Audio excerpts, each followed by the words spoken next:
This is the Relentless Podcast. My name is Christine. I'm a small business owner and student of success. I have become obsessed with talking with other entrepreneurs about their strategies, struggles, tactics, and routines. One of the key qualities that all of these individuals have in common, their ability to be relentless. Hey guys, welcome back to the Relentless Podcast. I just sat down and finished an interview with Charlie Mills. I came into the interview not really knowing his story, and it completely blew me away. We touch on his hardships as a kid, which led him into a very active addiction for many years. As he called it, finding triumph through tragedy, and his story of redemption and starting his business in contracting and painting. He has this wonderful, thriving business, and it's just such a great and powerful story. I hope you'll give it a listen. Here we go. Charlie, thank you so much for being here today. This is a little bit strange for me because I feel like before every podcast, I find out who the person is, what their story is. I have all my questions lined out. And while I know you a little bit, I don't really know your story. I just know that you have a good one. And it was a story that you wanted to share and you reached out to me. So I'm just really kind of excited to dive in. So tell us a little bit about yourself. Well, I was thinking that on the way here, I'm like, I remember Christine from school a little bit. And maybe our paths have crossed, maybe not, I don't know. But I'm like, it almost feels like not only an introduction on our stories, but just like an introduction to each other. Yeah. You know, because I know you're well known here in Seneca Falls. You've had so much success in what you do. And you know, and I recognized some of the people in your podcast, and I'm like, I would love to be a part of that. Yeah. You know, some at-home, contributions to what you're doing. And Seneca Falls is a big part of my life. Yeah. So did you grow up here? I actually came to Seneca. I was born here, but then I moved to Phoenix, New York for, I think, until I was 10. Then I came back to Seneca Falls and started my 5th grade year here. Okay. And obviously graduated and, bounced around for a little bit, but I've been in Auburn for almost 11 years now. Okay. So, and I'm grateful for Seneca Falls, but Seneca Falls also was part of my downfall, I would say. It was challenging coming to a new school at 10 years old because everybody had a friend basis that they grew up with. Yeah. So, and I had a very colorful childhood in Phoenix, New York. So I am a product of sexual abuse. Okay. I'm a product of addiction. My mother was 16 when she had me. Okay.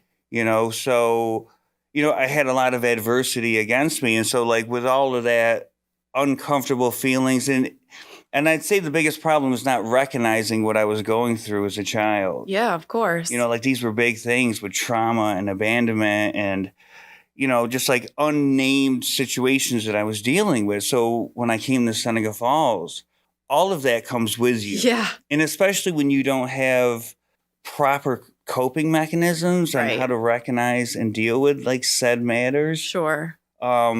It leaves you a little bit feeling behind. Yeah. And insecure and yeah. Oh my God. And again, I didn't know there was a name for these. And I knew even as a small child, something never felt right. Sure. It was extremely uncomfortable, and just very confusing. Yeah. And, I just remember being at odds with my life circumstances and, being at odds with God, how dare you give me a life like this? And why do I deserve this? Right. Why me? Yeah. And at 12 years old, I remember my mom dropped me off at 10 years old. My mom dropped me off in Seneca Falls and said, I'll be back in a month to get you. Well, my mom never came back. Oh my God. And we didn't, my mom at that time in her life, she would call on Mother's Day or on her birthday, and I was always a desperate little boy who just wanted his mommy in his life. Yeah. And, she had her own issues going on. Like I said, she was like a child raising children. Yeah. And when she like came back into the picture, I found out my dad wasn't really my dad, that my real father committed suicide about 6 years prior to me finding out. Oh, dear. So not only was that news so shocking, but like at 12 years old, like there's such a confusion in your life as it is. Like, and I always joke around that like, puberty's happening in your life and you're like so confused on what's happening. And then to get dropped a gem like that. Right. Where do I go with this? You're not grounded in anything. Like most people have, when they're going through the quote unquote normal changes of adolescence and the uncertainty, they have some type of foundation. And it just sounds like you didn't have that. And, and I blamed my parents for like not guiding us through, but like they did the best with what they had to work with and what they were taught.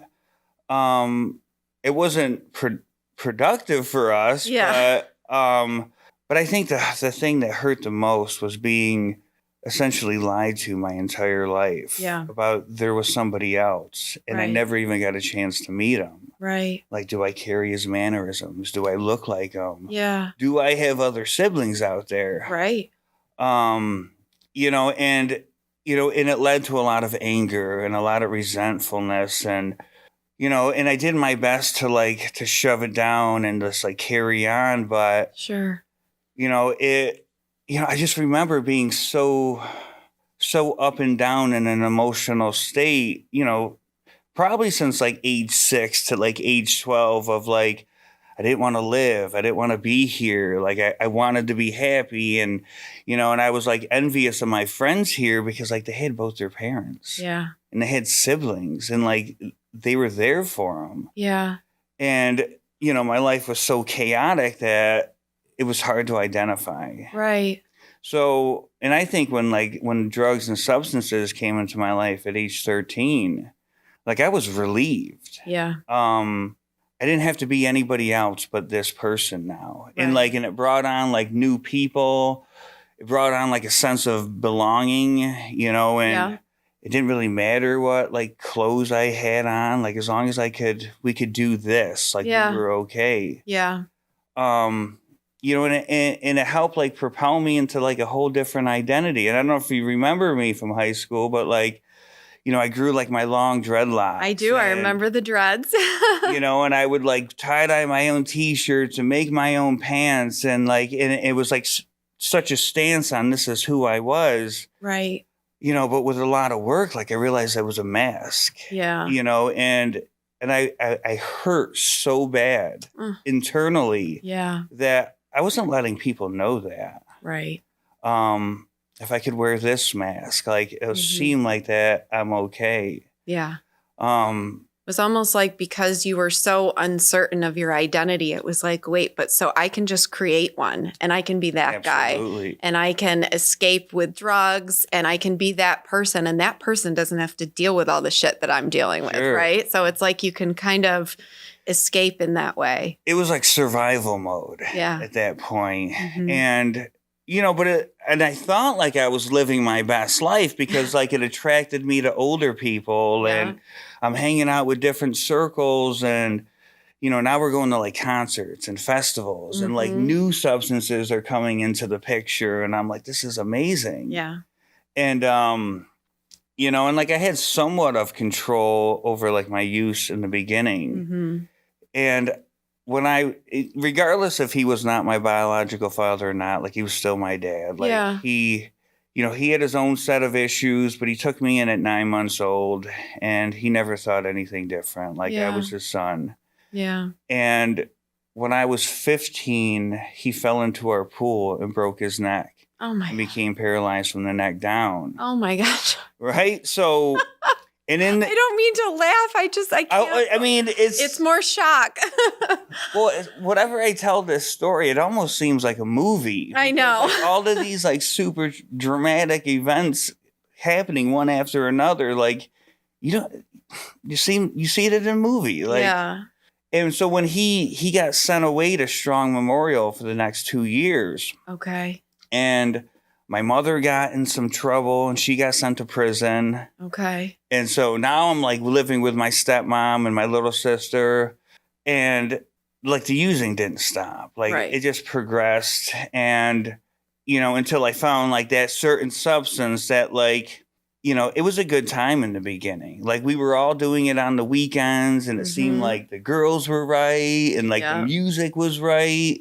Yeah. Until somebody said, you can do it this way. Yeah. And by 17 years old, like I was fully addicted, and I worked 3 jobs. I worked at Avicoli's and doing side work, and I worked somewhere else and still went to high school to support this addiction. Yeah. And I still never had enough. Yeah. And I just remember being so far removed, like spiritually and mentally from high school. Yeah. That I don't really remember a lot of what was happening because I showed up. It doesn't mean I was doing anything. Right. And I managed to graduate. Like my senior year, I was hardly there. In fact, I dropped out the last 2 months. Okay. I begged Mr. Ferrara to let me come back. Like full disclosure, this is what's happening in my life. And he let me come back and I took the test and I graduated. And that summer, it was like all hell broke loose. Yeah. And while everybody else was off going to college, I went to my first rehab. Okay. And I was very confused on what they actually do in rehab. I thought they like teach you how to manage your drug use. Yeah. It's not what they do. That is not it at all. No. So, when I got out, like I felt okay. And I thought I had it like somewhat dialed in. I'm like, as long as I don't do this or, I'll be okay. And I had it for a little while until, the same rhyme and reason that you always do, right? Yeah. There is no such thing as a controlled addiction. No, and I wasn't good at it because like I always ended up broke or in desperation. Like it's easy to have like euphoric recall about the good times. Yeah. But nobody likes to talk about the time that like there I am by myself at 2:00 in the morning crying. Yeah. Asking God to take this away from me. Yeah. Or kill me. Yeah. One of the two. Yeah. And I'd get like 1 or 2 days of a reprieve and I'm back doing what I'm always doing. Well, and one of the hardest things too about rehab centers or going to therapy or trying to get sober is all of that stuff that you just kind of like pushed down and, turned to drugs to escape from.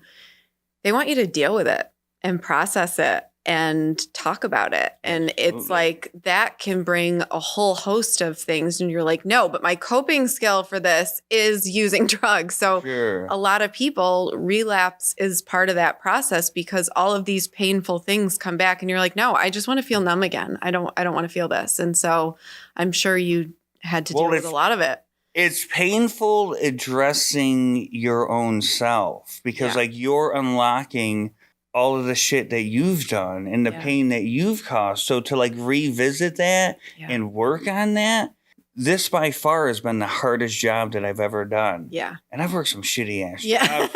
But like the internal one is by far the worst because it's real work. There's some things about me that I don't like. And I was going to say, and it's ongoing. It's not like you do it and you're done. You're good. So in every like the countless outpatients that I've attempted to get clean at, I would do the things that weren't so uncomfortable. Like I'd show up to a group and maybe I'd talk about something, but just because you talk about it doesn't mean you're releasing it. It's like once you do something about that, then you can work on it. Yeah.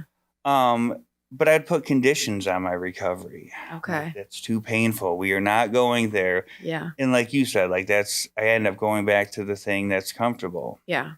And, so I tried that like numerous amount of times. And I eventually got with my son's mother. I did not plan on being a father. And there he was. And, and I think I was 22 at this time. We ended up getting married. We both struggled with addiction. Our marriage lasted less than a year. And, and then I got with somebody else who I thought, because she was the exact opposite of me, like she was on her second bachelor's degree, like they didn't use, and she had both her parents, that somehow, like through osmosis, like I was going to be like them. Yeah. And, wherever you go, the addiction goes. So she would catch me using, and I do my best to get out of it, and I end up backing myself into a corner where I like got to tell her the truth, and all she wanted to do was help me. Like her and her family, all they wanted to do was love me. Yeah. But I had like zero love for myself. I was going to say, you didn't know what that was, it sounds like. No. And so I was never going to allow them in to help me. Yeah. So I would try to get clean, and it wasn't to get clean, it was to satisfy them. Yeah. And I would fail miserably every time. Yeah. And in 2009, my buddy and I, we were living together. We were going down a downward spiral. And I remember like one of the last nights that we were using together, he's like, I need to get clean. I'm like, yeah, let's get clean. And we started making meetings. We got sponsors, and we were doing groups, and like he was ready. Okay. And I thought I was ready. And so like after like 30 days into being clean, like I was waiting for him to like just co-sign my bullshit. Yeah. Like, Charlie, we've done so good. Let's celebrate. And he never said it. 14 years later, he still never said it. Wow. So I was like, fuck it. I guess I'm going out on my own. Yeah. And the next 3 years were probably like the epitome of my downfall. Okay. I mean, and I ended up being homeless at the end. Oh my God. And between all that like external unmanageability, like, I didn't have a home, I didn't have a vehicle, I didn't have a job, and like everything I was doing was to get one more. Like all of that external stuff like wasn't my breaking point. Yeah. It was looking at my son going, you deserve better than this. Yeah. You didn't even know your real father, and his passing has caused you so much trouble. Yeah. How dare you? Wow. And I remember signing into the detox with like my hands up being like, you guys tell me how to live my life, because it is obvious I have no clue how to do this. Yeah. Using drugs it seemed easier. Like I didn't have to deal with anything else, and I could be irresponsible, and I could control my feelings or emotions for the most part. But, it was hard to live with drugs, but it was even harder to live without them. Yeah. So I did the bed thing. Okay. I had nowhere else to go. So they're like, you're going to stay at this detox for a minute, and then you're going to go to a rehab in Dick Van Dyke and Ovid. And then you're going to go to a halfway house, and you're going to go to supportive living. And I was on board. Okay. Right. And you had surrendered then at this point. Oh, full on. Yeah. And I mean, don't get me wrong. Like I wasn't all sunshine and rainbows about it. Like it was difficult, especially when like I thought I was a grown man at this point, but realized I was just a shaky child with no direction, and having people tell me, you need to make your bed, you need to make your doctor's appointment. But like I needed that structure so bad. Yeah. And and that's what landed me in Auburn. It was going to the halfway house. Okay. And I created such, a deep,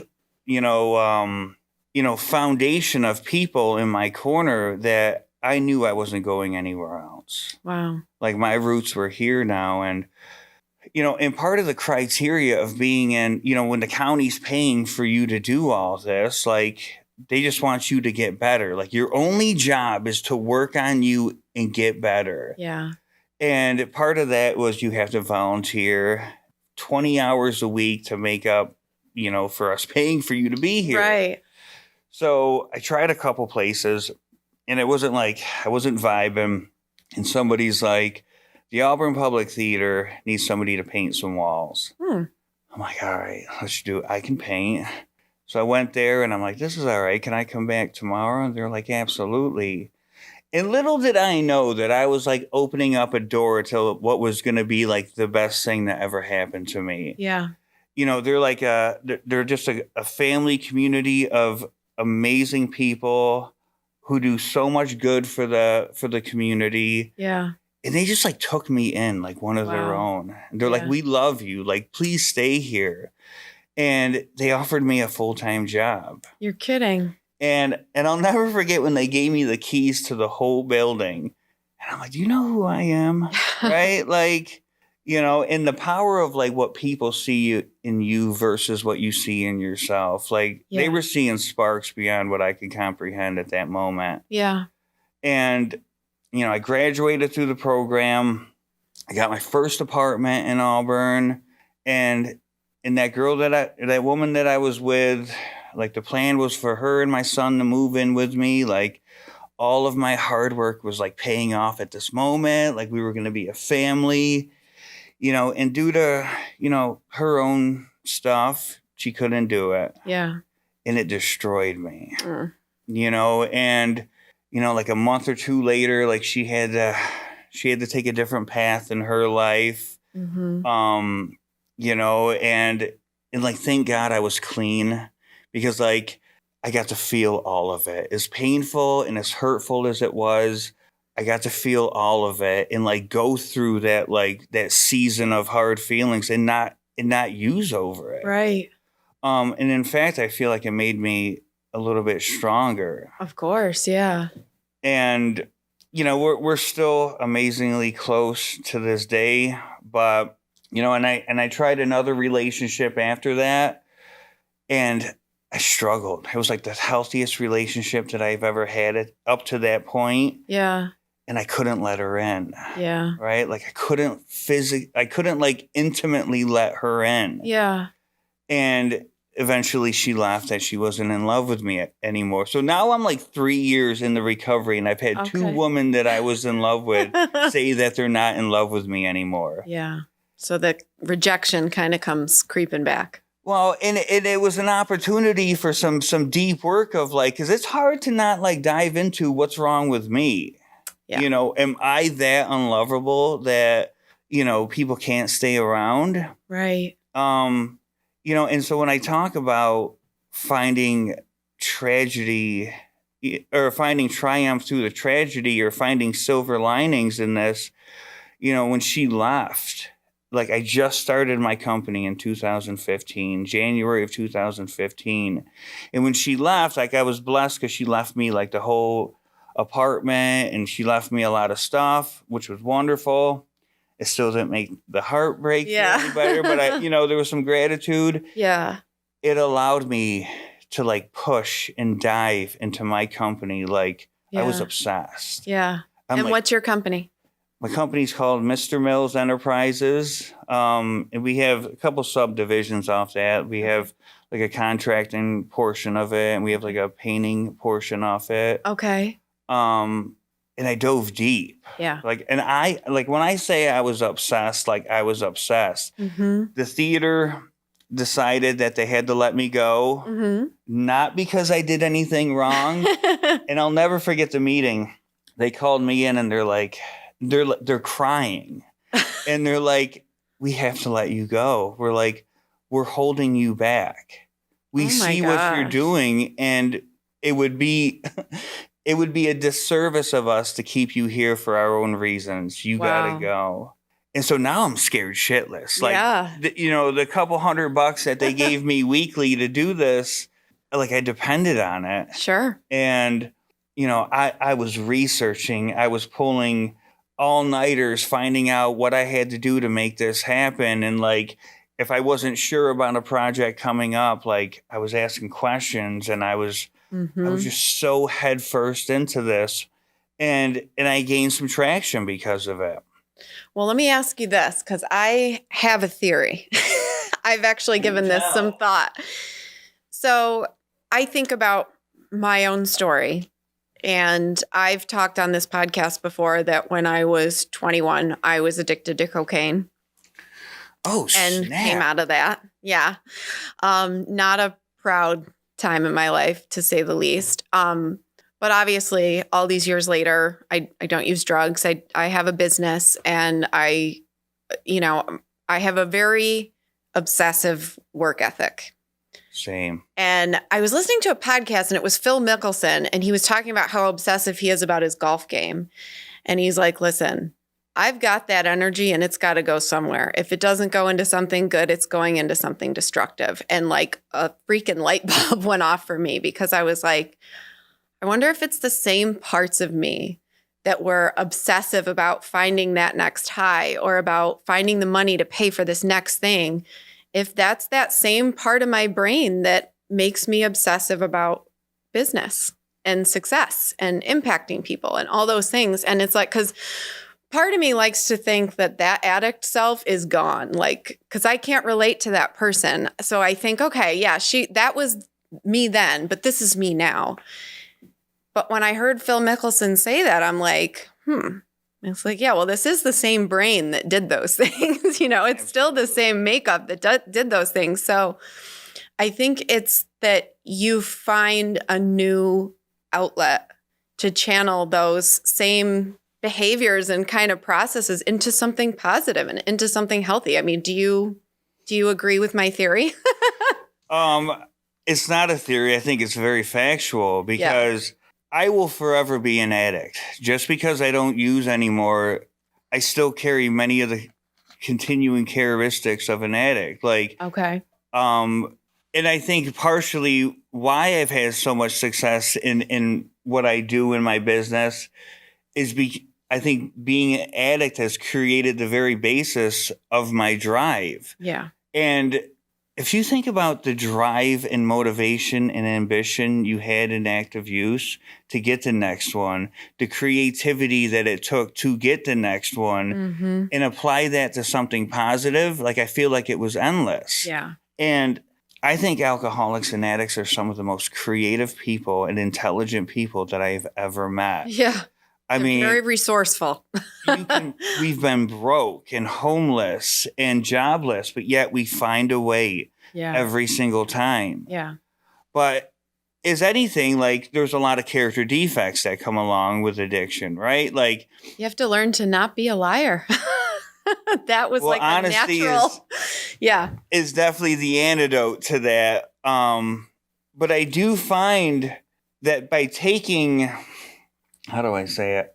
But by taking the character defects, like, so, and using it for an asset. So, and an asset blown out of proportion becomes a character defect. So I'm a very good talker, and I am very good at putting myself out there. But I also know that, like, my talking, when blown out of proportion, can get me in trouble. Yeah. Right? Like, sometimes I need to shut the hell up. Yeah. And not say everything that comes to the forefront of my head. Right. Inside thoughts, Charlie. Well, it's interesting that you say that, though, because then I mentioned about being a liar. I find myself sometimes being an oversharer. I can be too honest. And I think some of that is an overcorrection, because I was such a manipulator and such a liar. And again, I think about those times and I'm so freaking ashamed. Like, it's very hard. It's very hard to think about, but I have to just kind of redirect to who I am now and just say, no, you're doing everything you can to try to make up for it. But so sometimes I'll be like an oversharer. I'm too honest. But in some ways I'm like, you know what? I think as long as I'm being genuine and, hopefully that'll be a good thing. But I do think that can be challenging. I identify with the guilt and shame. Yeah. But I also know that is what kept me stuck for so long. Yeah. Like, because I'm not that same person that I was 11 years ago. I'm not even the same person I was a year ago. Right.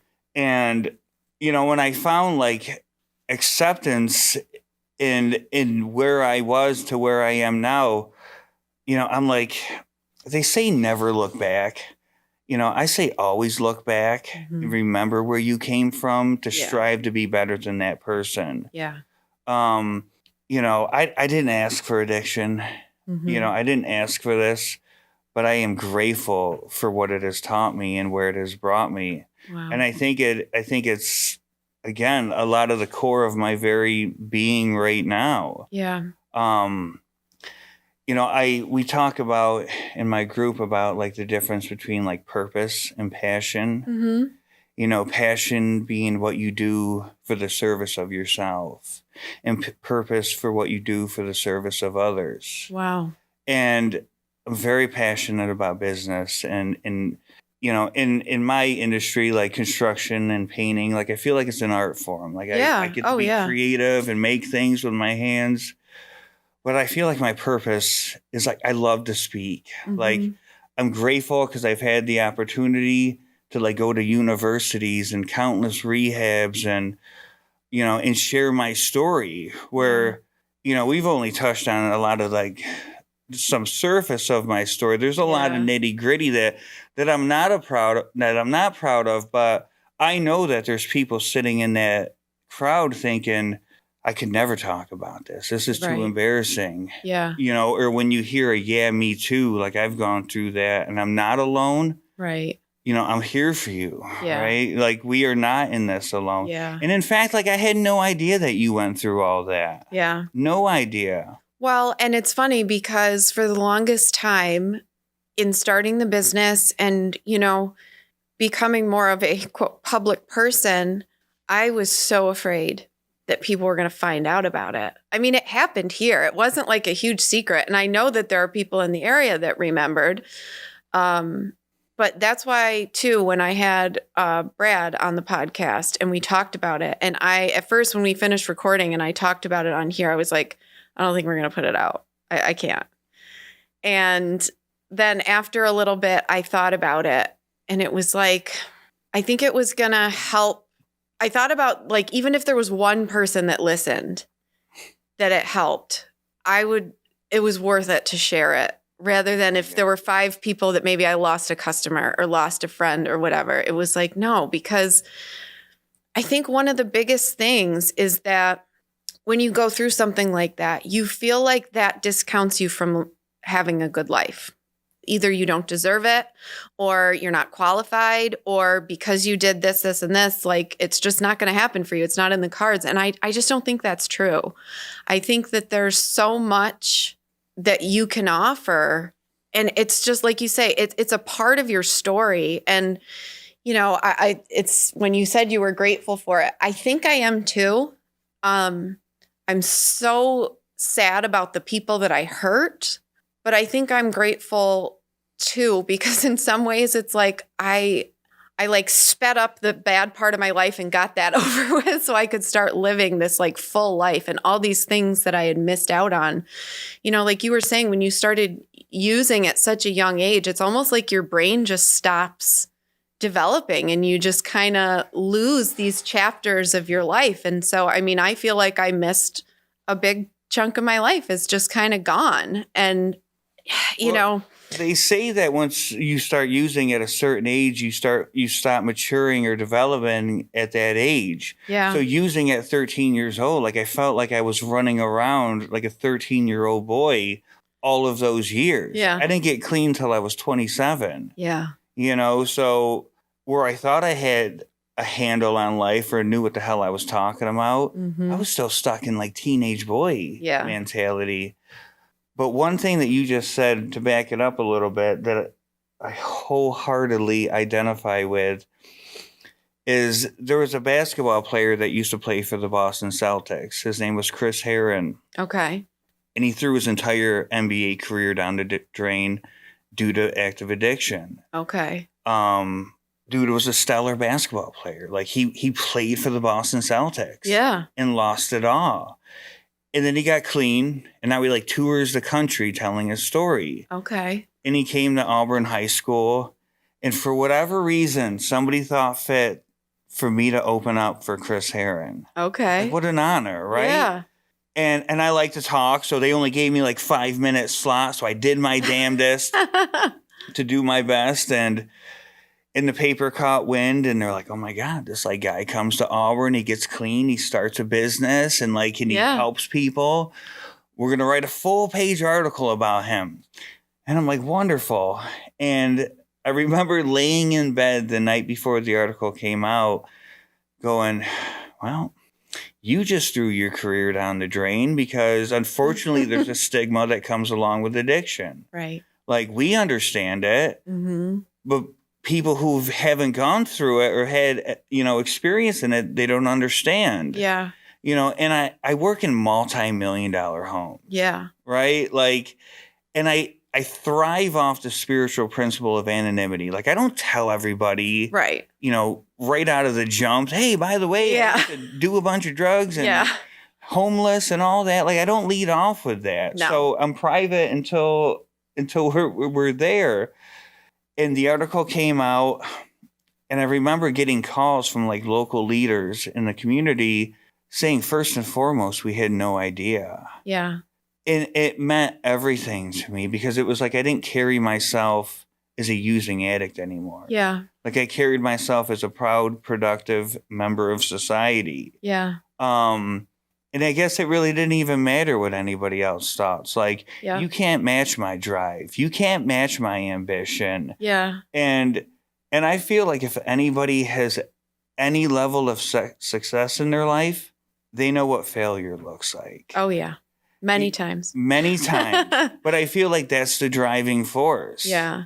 I never want to go back there. Right. Ever. So, like, I align my life so purposefully that, like, the people who are in my life, they support me. They call me on my shit. Yeah. When I'm messing up, they, like, help correct me. Yeah. And I am a firm believer.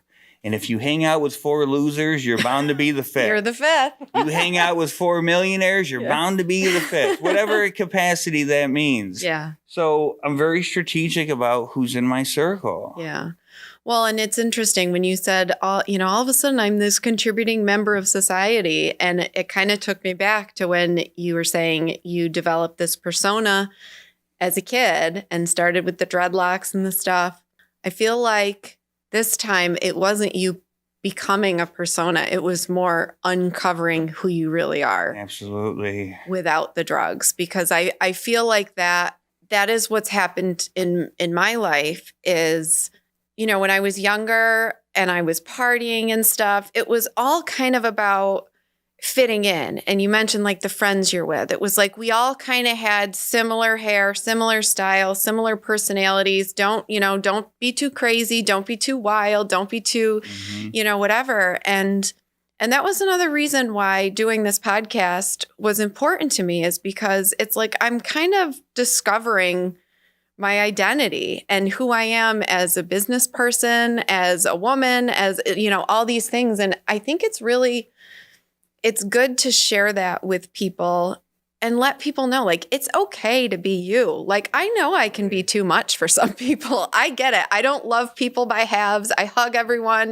That's just, it's who I am. And for the first time, the last few years, I've developed some confidence and security with myself, which is certainly something I never had back in my 20s when I was partying and drinking and all of that.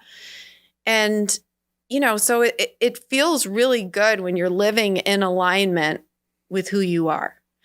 And it sounds like you've really entered into that season yourself. Well, I've been clean just in September, it was 11 years. So just a little over 11 years now, and if you would have told me 11 years ago that this is where I would be in my life, I'd probably call you a liar. Yeah. It's like, I couldn't see that. Right. And you're absolutely right. Like, the more work, the more things that I try and, figure out, the more in touch with myself that I become of like, I do have a lot to offer and and I do got things to work on and I get the opportunity to do that. Yeah. I love the confidence piece for you because I feel like that has unlocked so many beautiful things in my life. Yeah. I remember hearing, you want to know how to build confidence? Start keeping small promises to yourself. Yeah.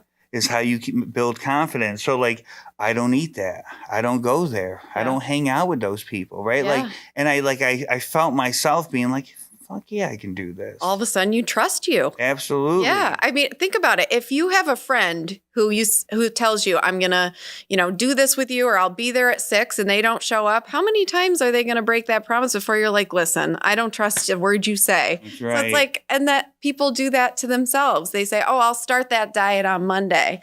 I did that for years, Oh, I'll get to it. And it's like, and if you lie to yourself enough, you don't have a reputation with yourself. Well, you start believing those lies. I know. Right?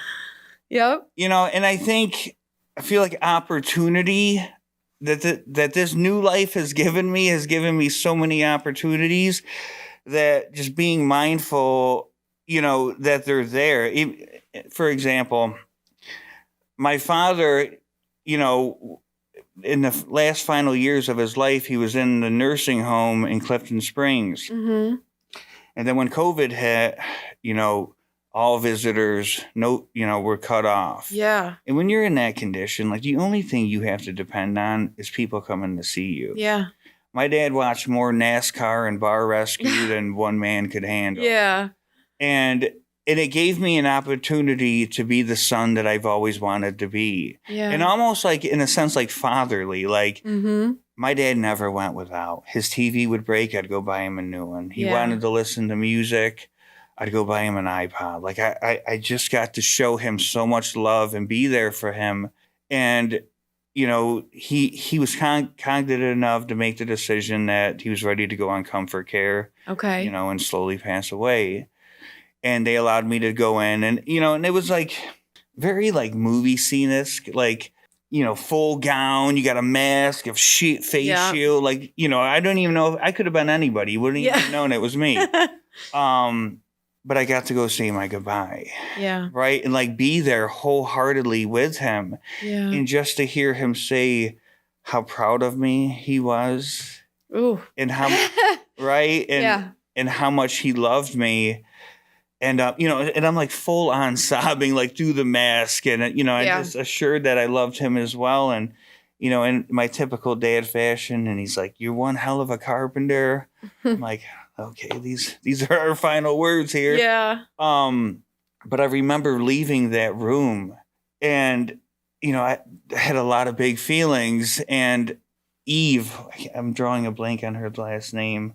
She's from our school. Fuller? Yes. Yeah. She's walking down the hall and towards my direction. And for whatever reason, seeing a familiar face, like gave me just enough comfort that I was going to be okay. Yeah. Like, I really don't know. I've had minimal conversations with Eve in my whole life. Yeah. But just seeing her face, like, will forever, like, give me that comfort of that moment of like, okay, you're in the right place. Yeah. And he passed away on December 1st, 2020. And I remember sitting in my apartment, December 3rd, a lot of big feelings, right? I'm like, what do I do with these? Meetings are shut down, so we can't go to meetings. And I had these like dumbbells sitting in my house for years. There was probably like a half-inch thick of dust on them. And I'm like, all right, let's just pump these out. And I'm like, all right, that wasn't that bad. I'll do it again tomorrow. And 3 years later, it is like an intricate part of my life. Yeah. That was the silver lining from that tragedy. Yeah. It propelled me into like fully taking care of myself because you are the only one responsible for your life, your health, your well-being, your mental state. Nobody's going to do it for you. And I always thought that for whatever reason that because of my dad, my real father, that there was going to be a rich family member that I never knew about that was going to send me this check one day. I'll be 39 this month. That check has never came. They're not coming, Charlie. They're not coming. So like physical fitness has become like kind of like my homage to my father. Yeah. When my dad was like the biggest Metallica fan there ever was. And I got an opportunity to paint the ex-bass player of Metallica's house in Skinny Atlas. Oh, wow. Okay. And I remember meeting him being like, my father, you are my childhood. Yeah. And I bought my favorite Black Album vinyl record and had him sign it and dedicate it to my father. Oh, wow. Like, what an opportunity, right? Yeah. But putting myself out there and, like, being receptive to some, like, beautiful opportunities. Yeah. There's no way I could have wrote this story 11 years ago. Like, staying on the uncomfortable path, man, has given me the most growth out of anything. Yeah. Well, and, life is wild, and it to say the least. To say the least. But, and, I don't know if you're spiritual in any way or if you have a higher power, but I know for me, I have gone from being a full-blown atheist and, like you say, having a lot of anger and just uncertainty about God to kind of realizing that some of my resentments were more about religion, certain religions specifically, but I believe that God is real. I talk to God every day, and I just feel like you say, you can't make this stuff up. Mm-mm. And, if you don't believe in God, just maybe just the belief in that, like I say, living in alignment with being a good person, doing things for the right reasons, having a purpose that isn't just about you. Maybe it's just doing those things that puts you on this amazing path to these opportunities. And there is something to be said about being able to be present and clear-headed in those life's big moments of losing a parent, right? Mm-hmm. And, I've had to do certain things for my parents as they've aged that, in one way of looking at it might be sad or might be hard to think about. But then you're like, what a privilege to be able to do this, because 21-year-old Christine wouldn't have given a shit and said like, oh, we need to get someone to do that, Right. And it's like, I think it's really important to learn to feel all of the emotions and all the stuff that comes at you, because how do you know pleasure without painful times like that? And there is something beautiful about those moments, where it's not all, it seems devastating and sad in the moment. I had a loss in my life too. And it's like, but to feel that loss, you have to have love there, and even with the relationships and things, it's like, there's still good that comes from those things and lessons that come from those things. And what a gift to be able to process all of that with a clear mind, and take that into your next relationship or your next whatever, Well, I'm definitely a firm believer in God. I mean, we find that like spiritual is internal and religion is external. Yeah. And, the God of my understanding helps build my spirit. Like, my spirit is based off integrity and love and compassion, and where I talked about being at odds with God, like, how dare you give me this life? Now I understand, because he knew I was built for a greater purpose. Yeah. Whether it's to tell my story or like you said, hit one person's heart, right? Yeah. If I could touch one person, Yeah. and offer them inspiration or hope, like that's all that matters. Yeah. God, I feel like God has thought my shoulders were broad enough to handle all this. Yeah. I mean, there had to have been like, yeah. How am I still here to tell this story? Right. By all odds, I should have been gone a long time ago. Yeah. Back to the business thing, I always knew that business, somehow I was going to be in business for myself one day. Yeah. When I was in Phoenix, I was like 8 years old, and I had this coloring book. And I colored inside the lines so beautiful, and I had a fresh pack of Crayola crayons. I don't know if you remember, they had a sharpener in the back. And I got this old school desk, and I set up my pictures on the side of the road and was going to sell my coloring pictures. And not one person bought any of my pictures. But I had the entrepreneurship as a 8-year-old child. The seed had been planted. Absolutely. And I mean, I love what I do. Yeah. And it's difficult. I feel like being in business isn't for everybody. Right. The countless hours, the brain never shuts off. No.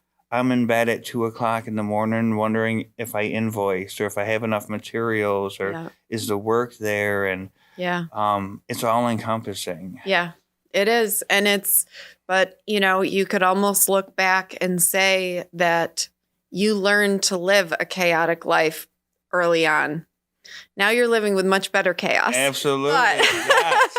Productive chaos. Productive chaos. But it is. It's not for everyone. And like I say, I go back to that Phil Mickelson thing where it's like, but you know what? I'm channeling that into something good. And there's a net positive here. And so, your story is just so inspiring. And I'm so glad that I didn't know any of this coming in so that I could really just listen and enjoy this. And one of the questions that I was thinking as you were talking, because I've thought about this many times with my own story.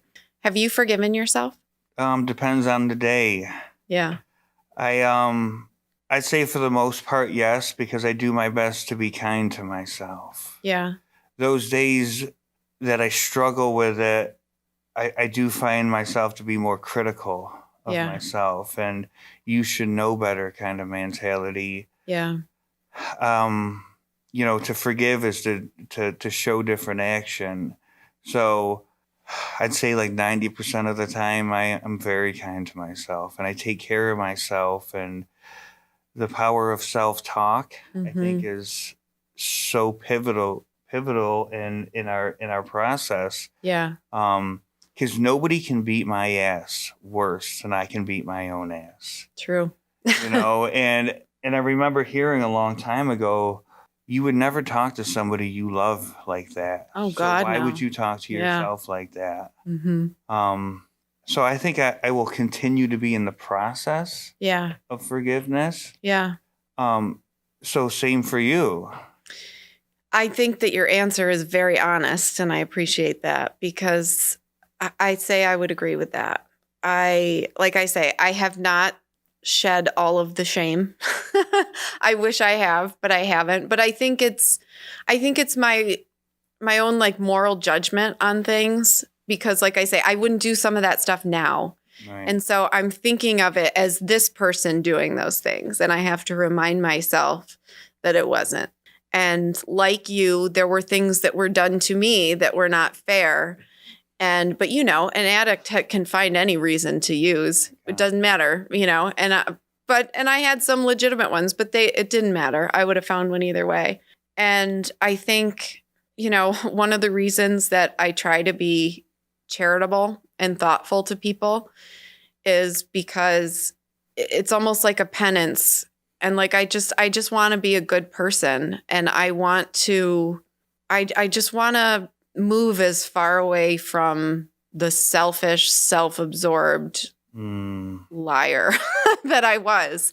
And so again, I can tell people too much how much they mean to me, or tell people, be overly gracious, or do you need something? I'll be right over. You know what I mean? And be overly thoughtful at times, because that feels so good. And so when I'm in those moments, I recognize that I've changed, and then I do forgive myself. There still are moments where something will just, pop in my mind, and I'm like, oh God, I wish that was a dream, but it wasn't. But, like I say, it was here. So I'll see someone from that life, and it's like, oh God. But I don't think I'll get anywhere if, like you say, I can eviscerate myself as well. I'm very self-critical, but that doesn't propel anything. Doesn't help me guide my staff. I've shared with my staff certain things to try to, they're in their 20s. So I'm like, don't do that. Don't go down that road. It's not a good path. Trust me. But, so yeah, it's a process. And I think, the more that I do talk about it like this with other people, the more I feel okay with being someone who's successful despite my past. Because I think that there's some guilt in there of like, do I deserve this?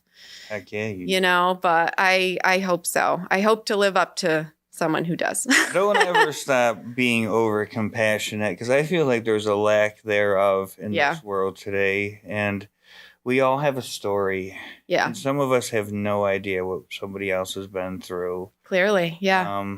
Yeah. I mean, I'm here in my life on purpose. Like, I'm exactly where I'm supposed to be for a reason. Yeah. You know, despite all the adversity and troubles and hardships I went through, the work and the care that I've given my own self. Like, because at some point along the line, I had to break that lie too, that you do deserve this. Yeah. And you do deserve to be happy. Yeah. And you have so much to offer. You just got to believe it. Yeah. I got a lot of love to give. Yeah. I got a lot of love to receive as well. Yeah. Well, that's incredible. And I just can't thank you enough for reaching out to me to be on here. It sounds like you have a lot to offer people. If someone is listening and, wants to connect with you or wants to, follow your journey, like where should they follow you? How can they reach out? All the social medias. I'm on Instagram, Facebook. I make funny TikToks with my child on that app as well. So there's no shortage of pathways. Well, are there any final words that you'd like to leave the listeners with today? I'd say just take a moment and listen to whoever. I'm glad I took a moment to listen with you and talk to you today. Yeah. I really appreciate you having me. Yeah. Thank you so much. This has been really powerful. I got a little emotional there for a minute, but it's good. It's all good to feel the thing. So thank you so much again for being here. Thank you. Guys, if you liked this episode or think someone needs to hear this message, please share it. We'll see you next time. Thanks for watching and listening. Be sure to follow us on all the socials: YouTube, TikTok, Instagram, and Facebook.